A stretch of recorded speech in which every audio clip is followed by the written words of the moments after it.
سلام عرض میکنم خدمت تمام دوستان عزیز. من سلام عرض میکنم خدمت دوستان و هواداری عزیزم. علیرضا هستم. فش هستم. خواستم که یه در متن آماده کردیم از دوست عزیزمون بودش. بعد اسمش آرمینه. خیلی هم خوبه، پسر باحالیه. ما گفتیم که ورژن جدیدش رو براتون بخونیم، خیلی قشنگه، انشالله که لذتش ببرید. اسپر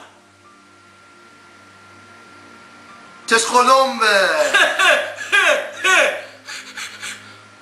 چش خلومبه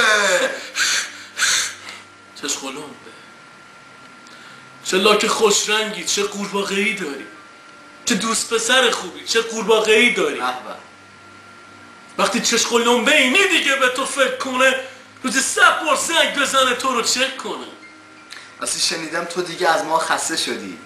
شنیدم به دوزیست دیگه ای وابسته شدی. به قورباغه جدیدت مبارک باشه. اصلا مگه میشه سلیقه شما بد باشه؟ نه، مگه میشه چشای قورباغه چپ باشه؟ میگن توی برکه خوشین. خب خدا رو شکر یکی هم پیدا شد و مگس شما رو خورد. منم که واسه کشیدن لپت بیامیدم تا جایی که یادمه دومتو میکشیدم. پس بگم حالا که داری میری راحت، چش خلومبه چش خلومبه گفتی که توی لجن باهاتم و دیدی طاقت؟ دیدی؟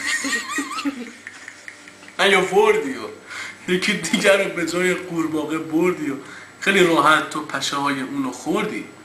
یه رسی فقط بی بالا اینجاش تنهایی نمیتونم بخونم. برادر یه رسی فقط غم تو بود دور هستم. یه حسابی من نمیکنم رو شستم، با تو میکشیدم منتر زده رو دستم. دایی تو وجود تو احساسی بود دستم. یه روزی قب تو بود دو دستم.